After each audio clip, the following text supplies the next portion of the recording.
শৌরিন ব্লগের দার্জিলিং ট্যুরের তৃতীয় পর্বে সবাইকে স্বাগত জানাই। আমরা দার্জিলিং ট্যুরের দ্বিতীয় দিনে টাইগার হিল থেকে সকালে ফেরার পরে হোটেলে ফিরে ব্রেকফাস্ট করে দার্জিলিংয়ের প্রাকৃতিক শোভা অনুভব করার জন্য সাইট সিইংয়ে বেরিয়ে পড়েছিলাম। প্রথমে আমরা চলে গিয়েছিলাম পিস প্যাকোডাতে। দার্জিলিংয়ের পিস প্যাকোড়া আমাদের কীরকম লাগলো সেই অভিজ্ঞতা আপনাদের সাথে শেয়ার করব। আশা করি আপনারা পুরো ভিডিওটি দেখবেন। দার্জিলিং ট্যুরের দ্বিতীয় দিন আমাদের কেমন কাটলো তা জানার জন্য আশা করি আপনারাও আমাদের সঙ্গী হবেন।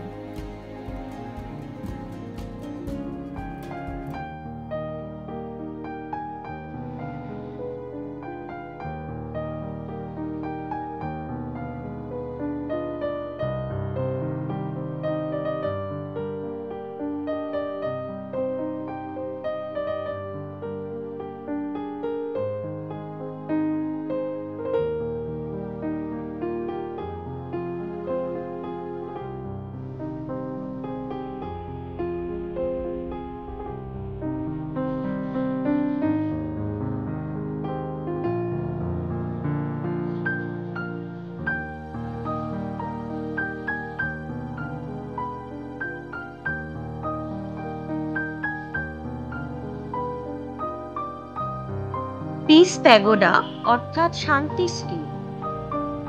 অন্যান্য বহু শান্তিস্তূপের মতো এটিও জাপানি বৌদ্ধ সন্ন্যাসী ও নিপ্পনজান নিয়োজি সম্প্রদায়ের প্রতিষ্ঠাতা নিচিদাৎসু ফুজির তত্ত্বাবধানে নির্মিত। এটি উদ্বোধন করা হয় 1992 সালের 1 নভেম্বর।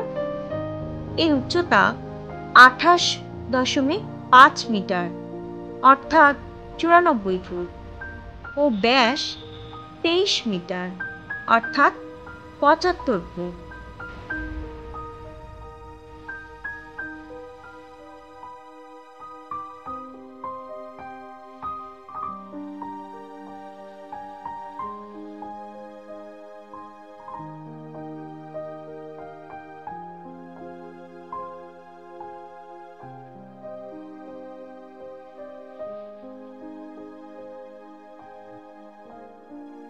এখান থেকেও দার্জিলিং শহরের অসাধারণ দৃশ্য দেখা যায়।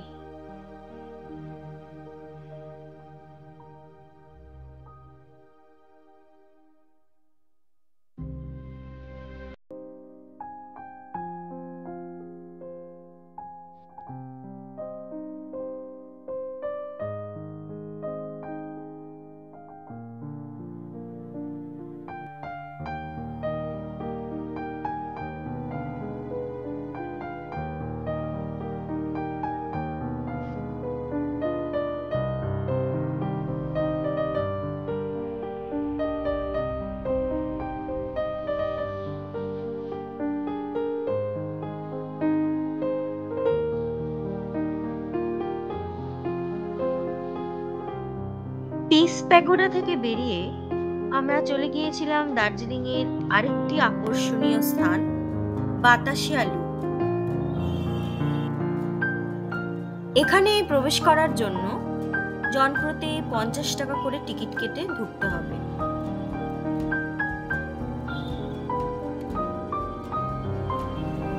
বাতাসিয়া লুপ হলো একটি সর্পিল রেলপথ যা ভারতের পশ্চিমবঙ্গের দার্জিলিং জেলার দার্জিলিং হিমালয়ান রেলওয়ের আরোহণের গ্রেডিয়েন্ট কমানোর জন্য নির্মিত। এই রেলপথটি একটি সুড়ঙ্গের মাধ্যমে এবং একটি পাহাড়ের চূড়ার উপর দিয়ে চলাচল করে। 1919 সালে এই রেলপথটি চালু হয়েছিল। দার্জিলিং থেকে 5 কিলোমিটার ঘুম শহরের নিচে অবস্থিত। ঘুম স্টেশন থেকে এই জায়গাটির দূরত্ব 3 কিলোমিটারের কাছাকাছি। এছাড়াও এখানে ভারতীয় সেনাবাহিনীর গোর্খা সৈন্যদের একটি স্মৃতিসৌধ রয়েছে, যারা 1947 সালে ভারতের স্বাধীনতার পর তাদের জীবন উৎসর্গ করেন। 1995 সালে এই স্মৃতিসৌধটি স্থাপন করা হয়েছিল। এটি দার্জিলিং এর বিখ্যাত হিলকার্ট রোডের উপর অবস্থিত। এই হচ্ছে সেই বাড়িটা যেখানে मैं हूं ना শুটিং হয়েছিল। यहाँ पे आपका मैं हूं ना का शूटिंग हुआ था ना, शाहरुख खान।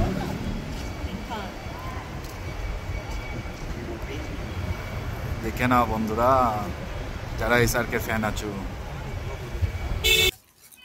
দার্জিলিংয়ের আরেকটি আকর্ষণীয় জিনিস হচ্ছে রোপওয়ে। কিন্তু দুর্ভাগ্যবশত আমরা যেহেতু মাসের 19 তারিখে গিয়েছিলাম রোপওয়ে দেখতে, সেই রোপওয়ে প্রতি মাসের 19 তারিখে বন্ধ থাকে। আমরা শুনলাম যে একবার কোনো এক দুর্ঘটনা ঘটেছিল 19 তারিখ, তাই প্রতি মাসের 19 তারিখে রোপওয়ে বন্ধ করা থাকে। এখন আমরা চলে এসেছি চিত্রা টি গার্ডেন। এটা হচ্ছে আরেকটা সাইট সিন এরিয়া।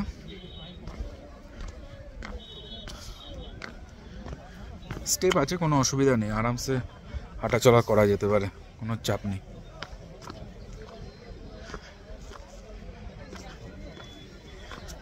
মজা লাগছে, ওয়েদারও খুব মনোরম। দেখো একবার ভিউটা এখান থেকে।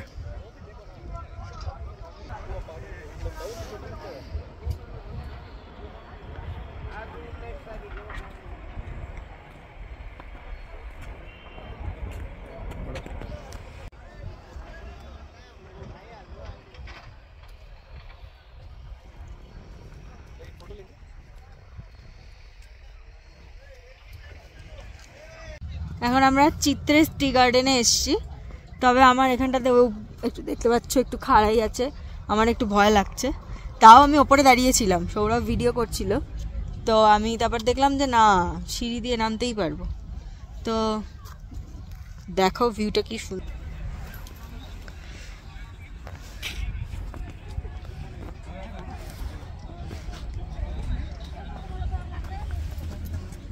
এখানে সবাই টি গার্ডেনে গেছে, ফটো সেশন করছে। আমরা এই রাস্তাটা দিয়ে উঠতে পারবো হোপফুলি। হ্যাঁ,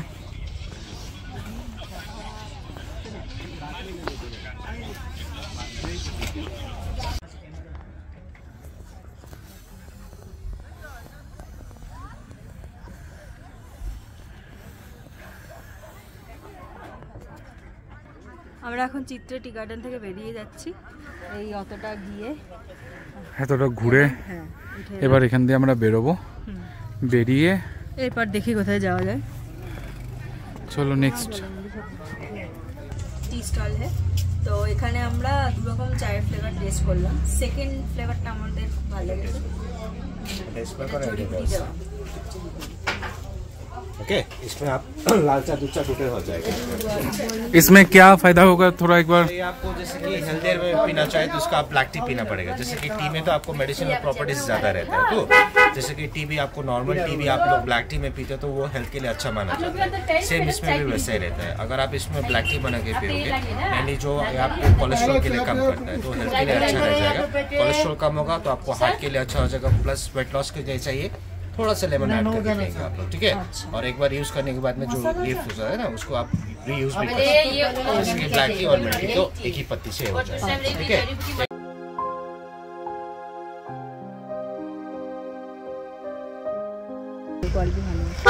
আমরা এখন চলে এসেছি রিফিউজি ক্যাম্পে। তো দেখি কি কি আছে, আমিও আগে কখনো আসিনি, তো এখানে অনেক কিছু লেখা আছে, তো সেই লেখাগুলো দেখে আমাকে বুঝতে হবে। এবং এখানে কোনো গাইডও নেই যে আমরা তাকে জিজ্ঞাসা করে কিছু জানতে পারবো। আর সেই যে চায়ের যে স্টলটায় গেলাম না, বললাম চা টেস্ট করলাম, তবে বিশাল দাম বলছিল, তার জন্য আমরা নিইনি। দেখি বাট চাগুলো ভালো ছিল, ফ্লেভারটা ভালো ছিল, চা ফ্লেভার ভালো ছিল। ফার্স্টের যেটা তো এখনো যেহেতু আরো দু একটা জায়গায় যাব, তো একবার ঘুরে ফিরে দেখে নিই। তো চায়ের তো অভাব নেই, চায়ের জায়গায় এসেছি, চা তো নিতেই হবে, দেখা যাক কোথা থেকে নিই। এই হচ্ছে সেই জায়গা রিফিউজি ক্যাম্প, এখানে অনেকেই থাকে যেটা আমি জানতে পারলাম। প্রথমে ঢুকে দেখি কি আছে এখানে। আচ্ছা, কার্পেন্টারি সেকশন।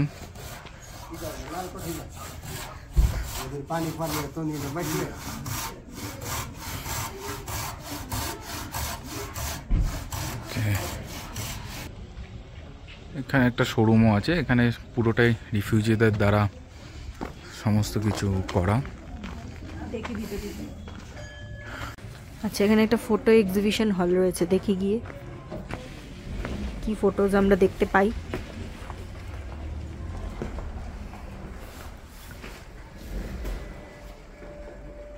আচ্ছা, এটা ইলাস্ট্রেটেড ম্যাপ অফ টিবেট। বাহ,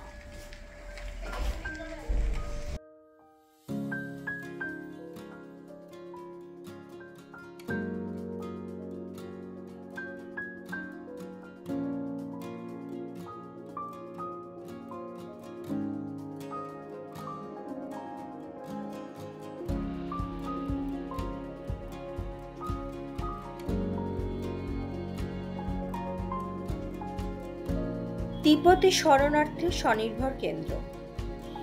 তিব্বতী শরণার্থী সহায়তা কেন্দ্রটি ভারত সরকার এবং স্থানীয় দার্জিলিং সম্প্রদায় দ্বারা শরণার্থীদের ক্রমবর্ধমান সংখ্যা এবং তাদের সহায়তার জন্য প্রতিষ্ঠা পেয়েছিল।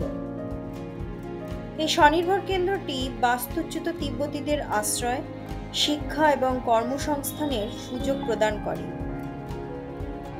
সময়ের সাথে সাথে কেন্দ্রটি তাদের কাছে কেবল একটি আশ্রয়স্থলের চেয়েও বেশি কিছু হয়ে ওঠে। এই কেন্দ্রটি দার্জিলিং জেলার লেবংয়ে অবস্থিত এবং স্থানীয়ভাবে এটি হারমিটেজ নামে পরিচিত। দলাই লামাকে অনুসরণ করে তিব্বত থেকে চলে আসার পর 1959 সালের 2রা অক্টোবর এই কেন্দ্রটি প্রতিষ্ঠা পায়।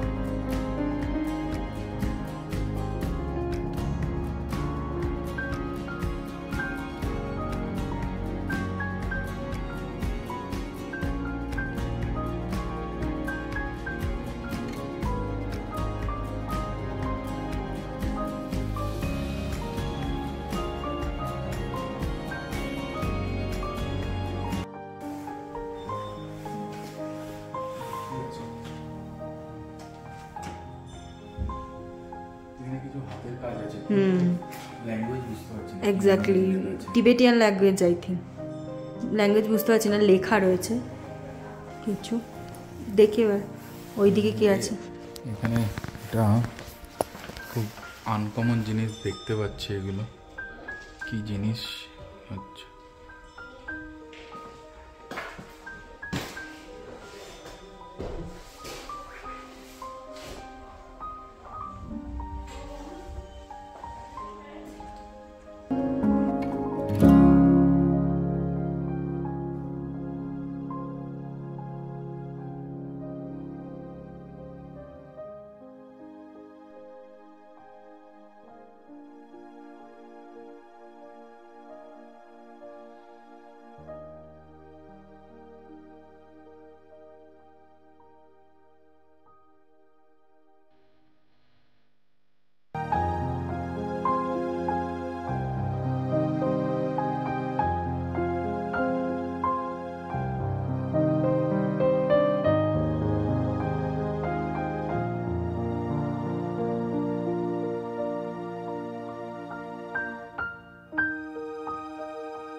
है 1959 में चाइना ने तिब्बत को कब्जा किया।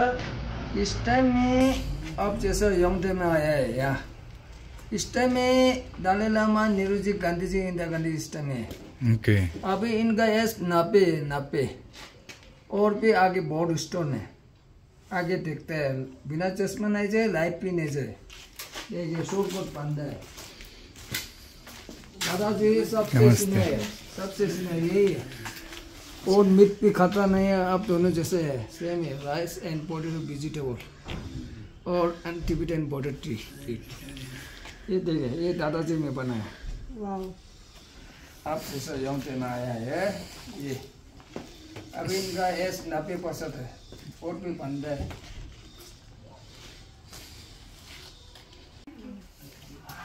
एक आपके साथ है, आपके साथ भी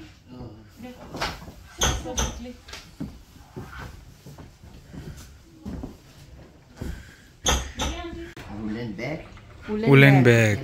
উলেন ব্যাগ তৈরি হচ্ছে এখানেও তাই। এদের चल ये क्या हो रहा है? ये ऐसा कोला ओ बनाना अच्छा है, अच्छा वो अच्छा carpet बुनना सुतो है। अच्छा अच्छा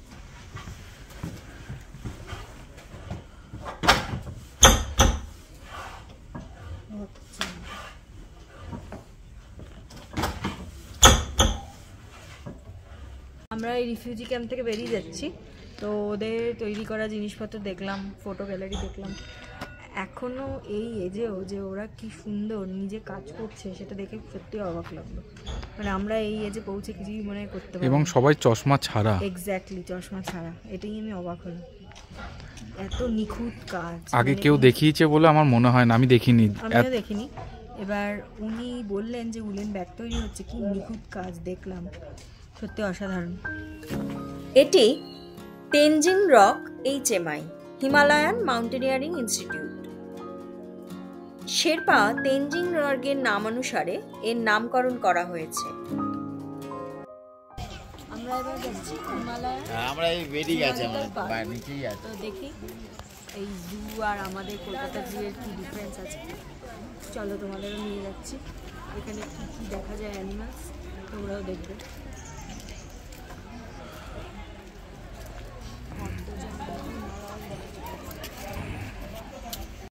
এখানে জুতে ঢোকার টাইমিংও আছে, একবার পজ করে টাইমিংটা এবং টিকিটটাও দেখে নেবেন কত কি টিকিটের ফেয়ার আছে।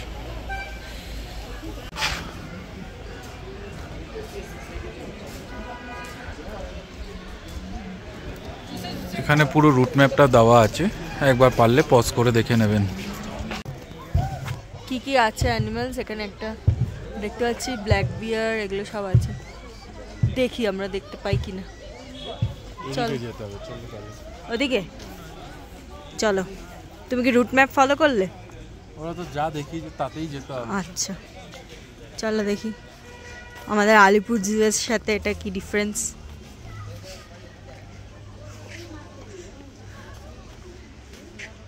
ঠান্ডা আছে কিন্তু ভালোই। ঠান্ডায় কাইলে হয়ে গেছে এরা। হ্যাঁ প্রথমেই দর্শন করলাম, এদের 4 জন বসে আছে। হ্যালো হ্যালো, সবাই ঘুমাচ্ছে।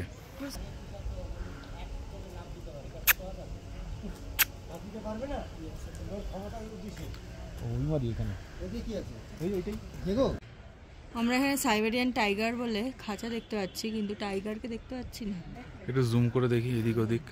টাইগার বাবাজি মনে হয় কোথাও লুকিয়ে আছে। না কোথাও দেখতে পাচ্ছি না তো। নেই কি জানি আছে কোথায়। ওই যে ওই যে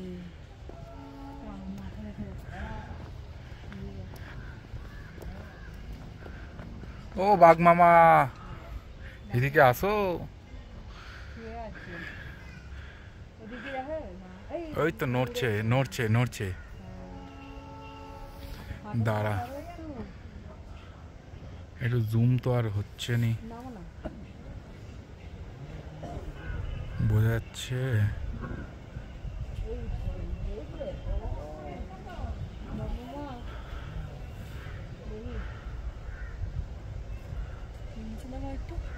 দেখা যাবে না, এখান থেকেই দেখতে হবে।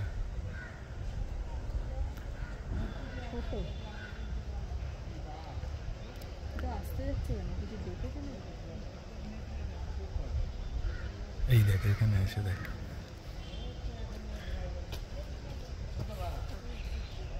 অনেক জুম নিয়েছে।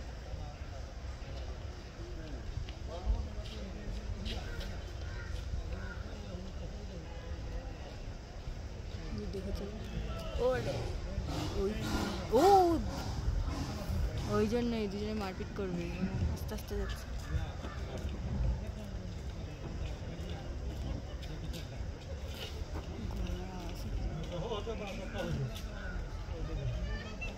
নামবে এদিকে আসছে,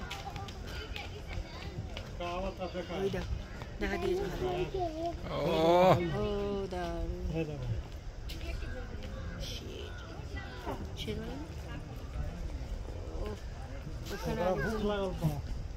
ও মনে হয় ওই খাঁচা থেকে এখানে চলে আসে। ও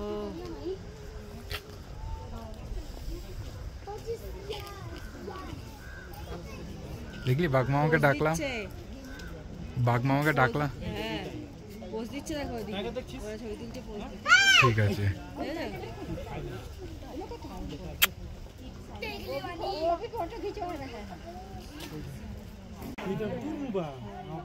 আরো দেখতে আছে খাবার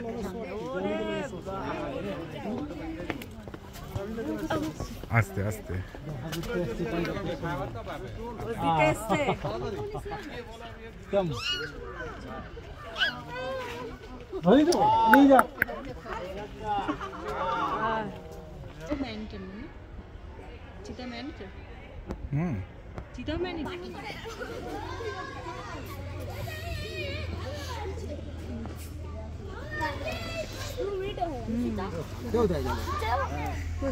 এই তো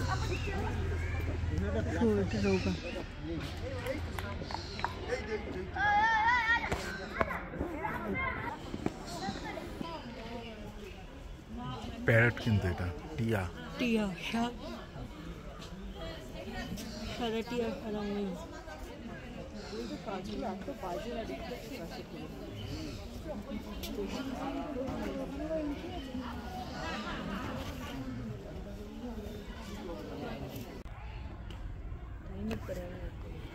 আসবে ও ওদিকে পোজ দিচ্ছে এখন, ওদিকে যারা দাঁড়িয়েছে। না না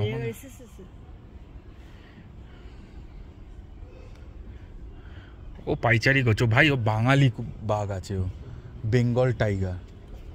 হাটে ও খেয়ে দিয়ে এখন পাইচারি করছে। হ্যাঁ ও বেঙ্গল টাইগার, এটা তোকে বুঝতে হবে। ওই দেখ বেঙ্গল টাইগার এখন পাইচারি করছে।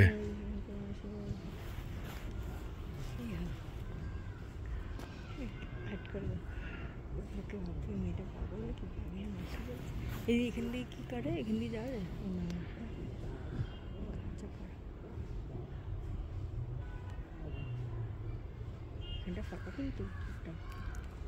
ইলেকট্রিক ওয়্যার দেওয়া এটা। একটু জুম করি আর একটু।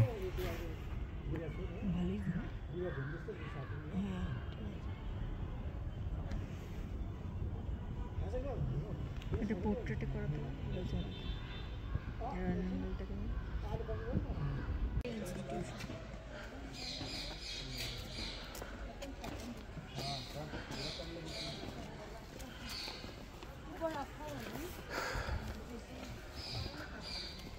আমরা জু পেরিয়ে এবার HMI-তে ঢুকছি।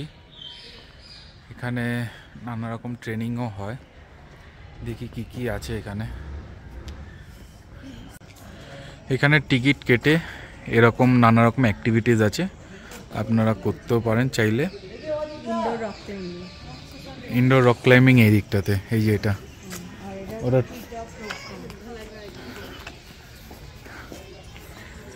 এগুলো এক্সট্রা অ্যাক্টিভিটি, আপনারা যদি চান করতে পারেন।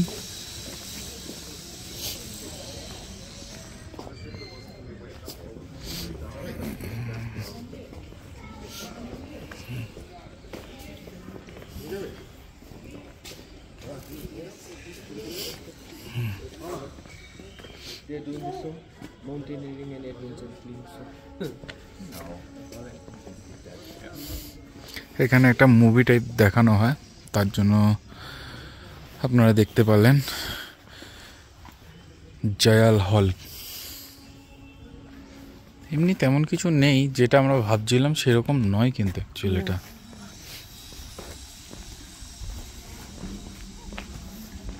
এটা এইরকম যে কোনো হিল স্টেশনে আপনি পেয়ে যাবেন এরকম এক্সট্রা অ্যাক্টিভিটির জন্য।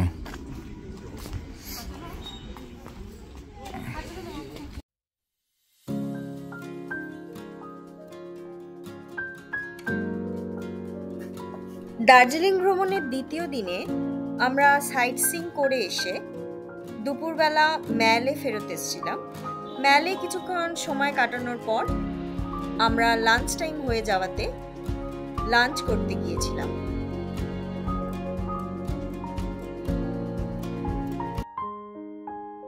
এদিকে হচ্ছে ঘড়িটা, আর এই যে রাস্তাটা দেখছেন এই রাস্তাটা হচ্ছে দার্জিলিং এর পোস্ট অফিসের রাস্তা। এই রাস্তাটা দিয়ে এসে এই যে রাস্তাটা যাচ্ছে এটা হচ্ছে দার্জিলিংয়ের ম্যালের রাস্তাটা, এই হচ্ছে ক্যাভেন্টার্স।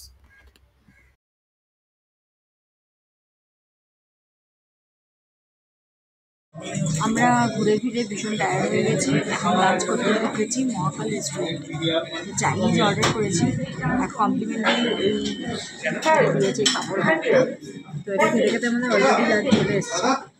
লাঞ্চটা খেয়ে বলছি কীরকম খেতে, দেখি এবার খেয়ে কেমন।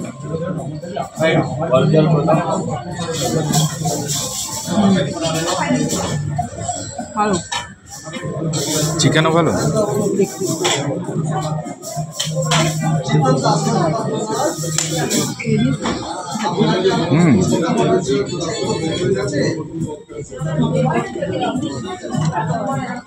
কোটিংটা একদম ভালো, মানে মনে হচ্ছে একদম কোটিং ম্যারিনেট করেই মোটা কোটিং নয়, একদমই ভালো। আমাদের second day Darjeeling trip complete হয়ে গেল। তো আমরা এই ম্যালে একটু এসেছিলাম, বাট বন্ধ হয়ে গেছে, দেরি হয়ে গেছে আমাদের আসতে। আসলে টায়ার্ড হয়ে গিয়েছিলাম তো সাইড সিন করতে করতে, তো একটু খেয়ে দিয়ে রেস্ট নিতে দেরি হয়ে গিয়েছিলাম। তো আমরা তাও টুকটাক ঘুরলাম, চা কিনবো কিন্তু সেই ফ্লেভার চাটা পাচ্ছি না, দেখা যাক কোথাতে কিনি খাবার। তো আজকে ডে 2 এর ভিডিও এখানেই এন্ড করছি, আবার কালকে কোথায় কোথায় যাই কালকে আপডেট।